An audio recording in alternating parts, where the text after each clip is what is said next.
there is something I want you to know. My brothers, my sisters, the clock is ticking faster, and we must utilize the compound effect to live up. Today's video is a summary of the book The Compound Effect by Darren Hardy.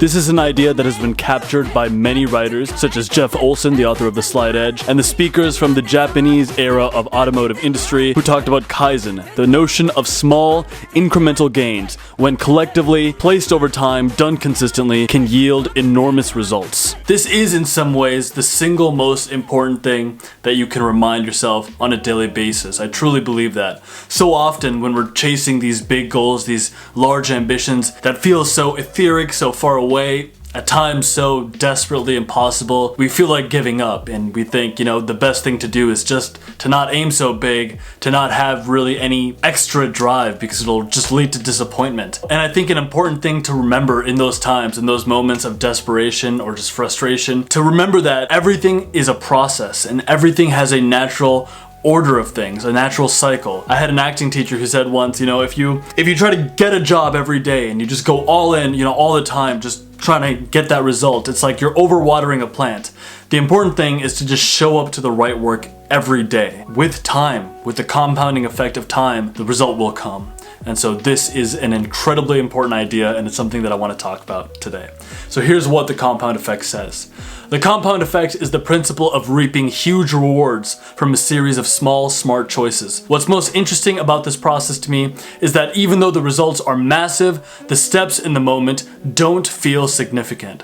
Whether you're using this strategy for improving your health, relationships, finances, or anything else for that matter, the changes offer little or no immediate results.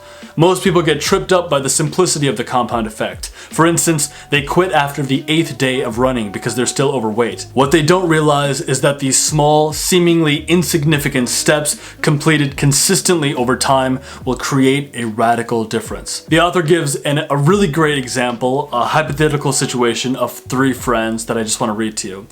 He says this: let's take 3 buddies who all grew up together. They live in the same neighborhood with very similar sensibilities. Each makes around $50,000 a year. They're all married and have average health and bodies, plus a little bit of that dreaded marriage flab. Friend number 1, let's call him Larry, plods along as he's always done. He's happy, or so he thinks, but complains occasionally that nothing ever changes. Friend number 2, Sinbad, starts making some small, seemingly inconsequential positive changes. He begins reading 10 pages of a good book per day and listening to 30 minutes of something instructional or inspirational on his commute to work. Unless you change how you are, you'll always have what you got. Sinbad wants to see changes in his life, but he doesn't want to make a fuss over it. He decides to cut 125 calories from his diet and starts walking a little more every day, less than a mile. Friend number 3, Brad, makes a few poor choices. He recently bought a new big screen TV so he can watch more of his favorite programs. He's been trying out the recipes he's seen on the Food Channel. The cheesy casseroles and desserts are his favorites. And he's installed a bar in his family room and added 1 alcoholic drink per week to his diet. At the end of 5 months, no perceivable difference exists among the 3 men. And that is a part that often trips us up, because at times I've been, studying 30 to 60 minutes extra of Salesforce, or working towards some random certification, or, trying to get an extra result for my employer who it wouldn't matter if I worked a little less. And I look at the person next to me and they're not working as hard, or they're not doing that 30 to 60 minutes of studying every day, and I think, well, man, I could just have more fun. Or I could just have 1 extra beer, I mean, sometimes I crave that extra beer. I look at those lack of changes in results between me and other people who maybe they're a little more loose with their disciplines. And when you see no perceivable result in that moment, you think maybe there's no reason to be so strict about things. Continuing on, here's what Darren Hardy said. At the end of 10 months, we still can't see noticeable changes in any of their lives. It's not until we get to the end of the 18th month that the slightest differences are measured in these 3 friends' appearances. Month 25, we start seeing really measurable, visible differences. At month 27, we see an expansive difference, and by month 31, the change is startling. Brad is fat, and Sinbad is a lean, spicy-looking Indian boy. We will not yield on these incremental gains, no. Nay! At 31 months, 940 days, Sinbad has saved 117,500 calories, which is 33.5 pounds. After reading 1,000 hours of a good book and putting his new knowledge to practice over the course of those 31 months, Sinbad has earned a promotion and a raise. In contrast, the other two friends, Larry, who just plodded along as he's always done. Larry's just a little more bitter because he hasn't made any improvements in life, and he sees other people around him passing him by.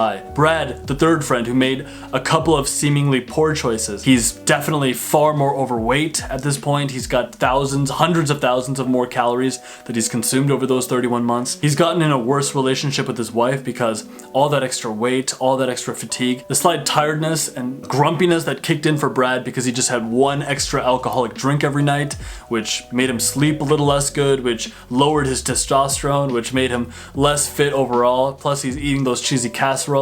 All of that made him overweight, exhausted, and even in a worse situation with his wife, his marriage life is definitely a little more rocky because your energy determines what you can offer other people. All these little compounding effects took place in a way where one person's relationships became much more struggling, his financial life became much more struggling, and in contrast, the character's actually name is Scott, not Sinbad. Scott's life started having an amazing momentum towards greater prosperity. Why? Just because he started reading 10 pages of a good book a day, because he cut out 150 calories a day, because he enabled a little bit of exercise, and because he started implementing all that personal development work he had been doing, all those skills he had been developing in those 30 to 60 minute increments, all that knowledge he was putting into his work. And even though there was no result at month 5, month 10, not really even at month 27, but by the time he got to 31 months, a little under 3 years, Scott was making tremendous gains. And that is something to consider over the long haul. Whatever you're trying to do, plant those seeds. Keep planting those seeds, and over a year, 2 years, 3 years, the results will compound and you'll really start noticing amazing traction after 3 years. Brian Tracy has this amazing line about waiting for your goals. It's about getting in a line and staying in that line. Continually giving the work to the universe, like saying, universe, this is the work, this is the seed I'm planting, this is what I'm gonna try to do towards the accomplishment of this thing. I'm giving you this offering. For the time being, I don't expect anything in return because I'm planting, and today isn't the harvest. Sometimes you have to wait a year, 2 years, or 3 years, but as Brian Tracy said in a lot of his books, the time's gonna pass anyway. And even though 5 years from now, 10 years from now, even for some of those really big goals, that might seem impossibly far away, like way too far to wait. But 10 years from now, hell, even if you're 40, if you arrived at the pinnacle of what you've been trying to achieve at 50, imagine, man, you have so much time to live out at the peak of your work. This is something to remind yourself of daily. Make sure that the compound effect is working in your favor. The most challenging aspect of the compound effect is that we have to keep working away for a while, consistently and efficiently, before we can begin to see the payoff. Write out the half dozen small, seemingly inconsequential steps that you can take every day that can take your life in a completely new and positive direction. For me, these are the disciplines of daily meditation, early rising, having a kale smoothie every day, and setting an intention of a couple things I'm gonna accomplish that day. And just doing those things. Even if there's no expectation of a result, continually planting that seed with time could really make a world of difference. If you're new to the channel, my name is Nikhil. This channel is about combining Eastern spirituality with Western productivity, and also draws a lot of inspiration from storytelling. I like to sometimes talk about movies or TV shows or just inspiring people in history and talk about success principles that come from them. Essentially, it's about helping the creative or entrepreneur express what is within them. So if that appeals to you, consider subscribing. If you like the video, please leave it a thumbs up. If you'd like to connect with me further, you can follow me on Instagram. And for those of us who are willing to plant those seeds day by day with patience, with perseverance, and with courage, to us I say, greatness is coming. I'll see you next time, guys.